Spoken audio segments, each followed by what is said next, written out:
ስንክሳር ዘወርኀ የካቲት። በዚህች ዕለት የትጉሃን መላእክት ወገን የሆነ የገዳማውያን ሁሉ አለቃ የከበረ ታላቅ ጳውሊ አረፈ።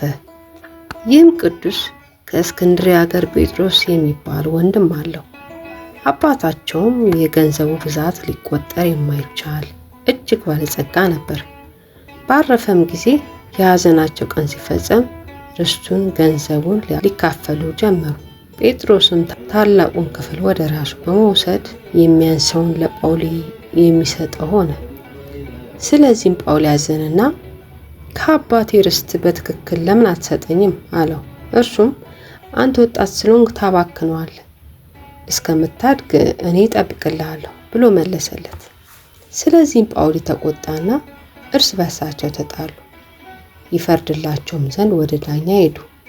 እነርሱም ወደ ዳኛ ሲሄዱ ሰዎች ተሸክሞት ወደሚቀብሩበት ሲወስዱት ብዙዎችም የተከተሉትን የሞተ ሰውን አገኙ። ጳውሊም ከተከተሉት አንዱን ሰው ዛሬ የሞተው ማን ነው ብሎ ጠየቀው። ያም ሰው እንዲህ ብሎ መለሰለት፣ ልጄ እወቅ፣ አስተውል። ይህ የሞተ ሰው በወርቅ በብር እጅግ ባለጸጋ የሆነ ሁልጊዜ ደስ የሚለው ነበር። አሁንም እነሆ ይህን ሁሉ ትቶ ራቁቱን ወደ መቃብር ወደማይመለስበት መንገድ ይሄዳል። በኃጢአት ማዕበል ውስጥ እያለ ሞቷልና። አሁንም ልጄ ሆይ ስለ ነፍሳችን ድነት ልንታገል ይገባል። እኛ መቼ እንደምንሞት አናውቅም። ነገር ግን በዚህ ዓለም ውስጥ ገንዘብ ኑሮት ስልጣን ኑሮት ሳለ ይህን ሁሉ የተወ የተመሰገነ ነው። እርሱ የቅዱሳን ሀገር በሆነች በኢየሩሳሌም ሰማያዊት ታላቅ ክብርን ይቀበላልና። የከበረ ጳውሊም ይህን ነገር በሰማ ጊዜ ከልቡ አዘነ፣ እንዲህም አለ፣ የዚህ የኃላፊው ዓለም ገንዘብ ምኔ ነው? ምን ይጠቅመኛል? ከጥቂት ቀኖች በኋላ ትቼው ራቁቴን የሚሄድ አይደለሁምን? አለ።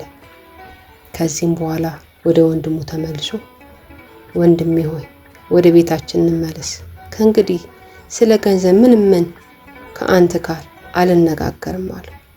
ከዚህም በኋላ ከወንድሙ ሸሽቶ ከሀገሩ ወጣ። ከመቃብር ቤት ውስጥም 3 ቀንና 3 ሌሊት መንገዱን ይመራው ዘንድ ወደ እግዚአብሔር እየጸለየና እየማለደ ኖረ። ወንድሙ ጴጥሮስም በሀገር ውስጥ እየዞረ ሲፈልገው ሰነበተ፣ ግን አላገኘውም። ታላቅ ሐዘንንም አዘነ። የተመሰገነ ጳውሊ ግን 3 ቀኖች ያህል በዚያች መቃብር ቤት ሲኖር መብልና መጠጥን አላሰበም። ፍርሃትና ድንጋጤም አልነበረበትም። አምላካዊት ኃይል ትጠብቀው ነበርና። የቱም ዕለት እግዚአብሔር ወደ እርሱ መልአኩን ላከ። ከዚያም ነጥቆ ወሰደው፣ በምስራቅ በኩል በምትገኝ በረሃ ውስጥ አኖረው። በዚያም የውሃ ምንጭ አለ። መልአኩም ሰላምታ ሰጥቶት ወደ ሰማይ አረገ። የከበረ ጳውሊም አራዊት የሚኖሩበት ጉድጓዶች አግኝቶ ወደ አንዲቱ ፍርኩታ ገባ። ልብሱንም ሰሌን ሰርቶ ለበሰ። እንዲህም ብሎ ጸለየ፣ የሕያው እግዚአብሔር ልጅ ጌታዬ ኢየሱስ ክርስቶስ ሆይ ርኅራኄ ከሌለው ጠላት እጅ ጠብቀኝ፣ አድነኝም። ተጋድሎዬን እስከመፈጽም ታጸናኝ ዘንድ ቸርነትህ ወደ እኔ ትምጣ። የትውልድ ሁሉ ንጉሥ ሆይ ኃይል፣ ጌትነት፣ ክብር ገንዘብህ ነውና ለዘላለሙ። በዚያችም ዋሻ ውስጥ 80 ዓመት ኖረ። ከሰውም ከቶ ማንንም አላየም። ልብሱም ከሰሌን ቅጠል የተሰራ ነው። እግዚአብሔርም ወደ ማታ ሁል ጊዜ ወደ እርሱ ቁራን ይልክለታል። ከእርሱም ጋር ግማሽ እንጀራ አለ። ያንን ለከበረ ጳውሊ ይሰጠዋል። የክብር ባለቤት እግዚአብሔርም ቅድስናውንና ጽድቁን ይገልጥ ዘንድ በወደደ ጊዜ መልአኩን ወደ ቅዱስ አባት ወደ እንጦንስ ላከ። ይህም እንጦንስ በበረሃ ውስጥ መኖሩን የጀመረ እርሱ እንደሆነ በልቡ ያስብ ነበር። መልአኩም እንዲህ አለው፣ እንጦንስ ሆይ ከአንተ የ2 ቀን ጎዳና ርቆ በበረሃ ውስጥ ሰው አለ።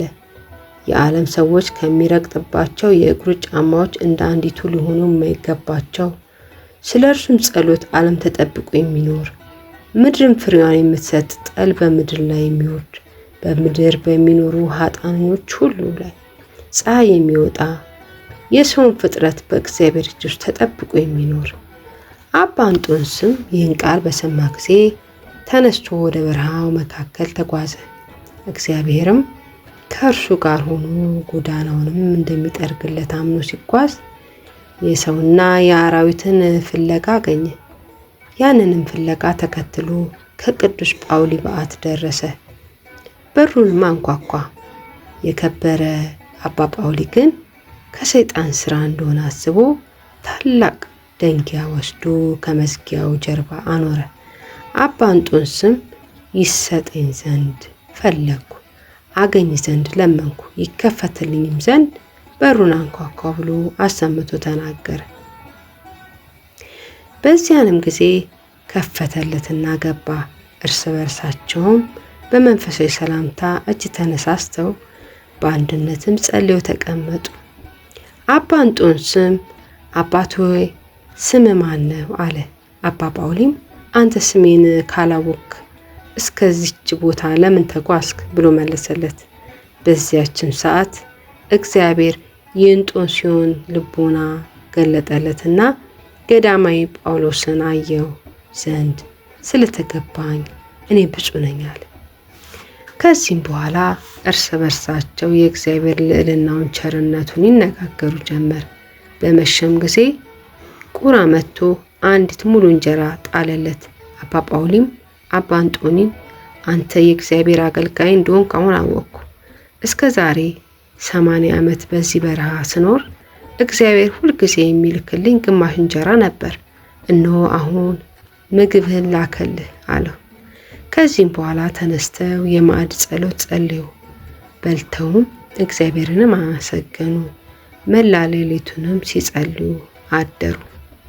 ነግቶ ፀሐይ በወጣ ጊዜም እርስ በርሳቸው ሰላምታ ተሰጣጡ።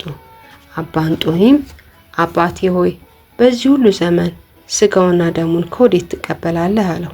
የከበረ ጳውሊም እግዚአብሔር መልአኩን ይልክልኛል፣ በቀዳሚት ሰንበትና በእሑድ ሰንበት በየሳምንቱ ከስጋውና ከደሙ ያቀብለኛል፣ በዘመኑ ሁሉ እንዲያደርግልኛል ብሎ መለሰለት። ከዚያም በኋላ አባ እንጦኒ አባ ጳውሊን አባቴ ሆይ ይህ አስኬማ በምድር ላይ ይበዛ እንደሆነ ወይም አለመብዛቱን ትነግረኝ ዘንድ እሻለሁ አለው። የከበረ ጳውሊም ወደ ሰማይ ተመለከተና ፈገግ አለ። ከዚህም በኋላ አዘነ፣ ጮኸም፣ አለቀሰ። አባ እንጦንስም ፈገግ ስትል ባየሁ ጊዜ ደስ አለኝ፣ ባዘንክም ጊዜ አዘንኩ አለው። የከበረ ጳውሊም እንዲህ ብሎ መለሰለት፣ እሊህ ተራሮችና በረሃዎች እግዚአብሔር ከሁሉ አገሮች መርጦ ለሚሰበስባቸው ንጹሐን እርግቦች ማደሪያዎች ይሆናሉ። ዳግመኛም ይህም ስም ያልፋል፣ ስማቸውም መነኮሳት ይባላሉ። እነርሱም ብዙ ዘመናት ደስ ይላቸዋል። እግዚአብሔርም ከቁጣው ቀን አስቀድሞ ከዚያ ያሳልፋቸዋል። ከእነርሱም በኋላ ሰምተው ለመምህሮቻቸው የማይታዘዙ ትውልድ ይነሳሉ። ስለ ነፍሳቸውም ድህነት በቀንና በሌሊት የማይተጉና የማይጸልዩ ናቸው። ያን ጊዜ እግዚአብሔር ተቆጥቶ ይፈርዳል።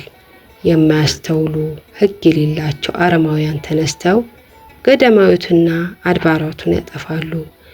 ብዙ ዘመናትም ምድረ በዳ ይሆናሉ። የቅዱሳን መታሰቢያቸው አይጠፋም። እግዚአብሔርም በሌሎች ሰዎች ልቦና ይቅርታውን ያሳድርባቸዋል። እነሱም ወደ ገዳማቱና ወደ አድባራቱ በመሄድ በውስጣቸው ዳግመኛ ይኖራሉ። ሰይጣንም ወደ ገዳማት ሄዶ በመካከላቸው ጸብን ይዘራል። እነርሱም የእግዚአብሔርን ፍቅር ገንዘብ በማድረግ ጨክነው አልታገሱባትምና ምንኩስናቸውን አስኬማቸውን ትተው ወደ ዓለም ይወርዳሉ። በትዕግስታችሁ ነፍሳችሁን ገንዘብ ታደርጋታላችሁ የሚለውን ጽሑፍ አላስተዋሉምና። እንጦስዮስም የከበርክ አባቴ ጳውሊ ሆይ ፊትህን አይ ዘንድ የታደልኩባት ሰዓት የተባረከች ናት አለ። የከበረ አባ ጳውሊም አሁን ወደ ማደሪያ ሂድ፣ ቁስጥንጢኖስ ለሊቀ ጳጳሳት አትናቴዎስ የሰጠውን ልብስ እርሱም አንተን ያለበሳትን ያችን ከአንተ ጋር ይዛሃት ና፣ ስጋዬን በእርሷ ትገንዝ ዘንድ ብሎ ተናገረው። የተሰወረውን በማወቁ እጅግ አደነቀ። የተነበየለትንም ትንቢት ሁሉ አመነ። ዳግመኛም እንዲህ አለው፣ በሰው ሁሉ ላይ እንደተሰራ ከዓለም የምወጣበት ጊዜ ቀርቧልና ፈጥነ ሂድና ተመለስ። እርሱም ከአባ ጳውሊ ዘንድ ወጥቶ ወደ በዓቱ እስኪደርስ የ2 ቀን ጎዳና ተጓዘ። ያችንም ልብስ ይዞ ተመለሰ። ተጓዘ ሳለ በአየር ውስጥ አባ ቡላን የመላእክትን ማኅበር አየ። በእግዚአብሔር ምስጋና ይሁን ይሉ ነበር።